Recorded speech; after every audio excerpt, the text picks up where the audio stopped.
Unha imaxe ca que se simboliza que a suma de esforzos e de vontades dan resultados positivos para os habitantes da provincia. O presidente da Deputación e os alcaldes da Fonsagrada, Ribadeo, Pol, Trabada, Pedrafita e Ribas do Sil asinaron este mércores o protocolo para a posta en marcha das residencias e centros de día públicos construídas pola institución provincial. Deputación e Concellos sumamos esforzos, suplindo unha vez máis a Xunta de Galicia, que nin está nin se desespera na provincia de Lugo.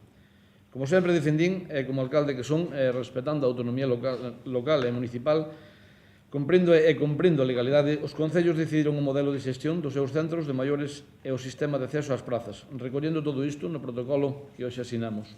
A colaboración e a cooperación, tanto técnica como económica, da Diputación, vai facer posible que os usuarios, que os nosos veciños e as nosas veciñas teñan dereito a un acceso, como decía Darío, universal, de primeirísima calidade. O protocolo establece que esta rede de residencias terán unha xestión pública desde a Deputación e os concellos, en o que tamén destaca que as prazas sexan de xeito preferente para os veciños do concello onde se sitúa a residencia e, segundo termo, para os veciños dos municipios limítrofes tamén do resto da provincia. É moi importante tamén, todos os veciños, independentemente da súa situación económica, poderán acceder dun xeito universal ás preto de 190 prazas de residencia e máis de 90 de centros de día que se ofrecen nestes 6 concellos. Para elo, terás en conta a distinta capacidade económica de cada un dos usuarios.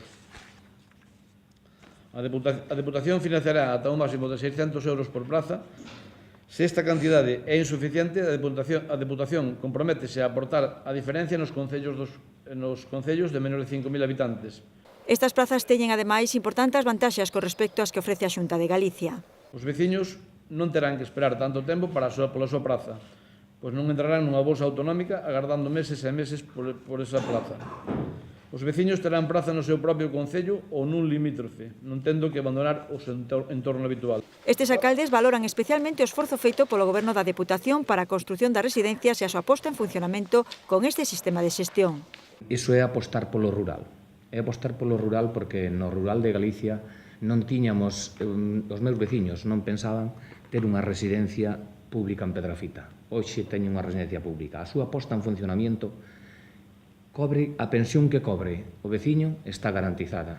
Isto non sucede, eu creo que en moitos lugares de España. A cantidad de xente maior que temos, que non hai ningún problema porque as residencias teñan o aforo completo e, por suposto, garantizar iso que falou o presidente, que é que haxa un precio razonable, un precio asequible para todos aqueles que queiran e necesiten entrar dentro da residencia e, lógicamente, un servicio cercano e de primeira calidad, como se falaba antes. Eu estou plenamente satisfecho. E valoran tamén a garantía xurídica.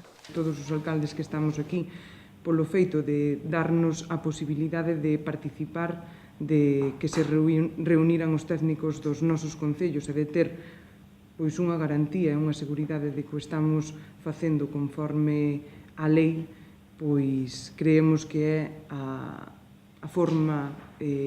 única forma que hai para materializar a apertura das residencias e darlles o servicio aos nosos veciños. O Concello de Ribadeo quere estar onde haxa seguridade xurídica, e a seguridade xurídica absoluta e plena está na Diputación, na matriz, na Diputación matriz. E non é o que diga eu, que tamén dino os técnicos. O presidente dixo que o protocolo está aberto para que se sumen os concellos nos que a Deputación está a construir estas dotacións.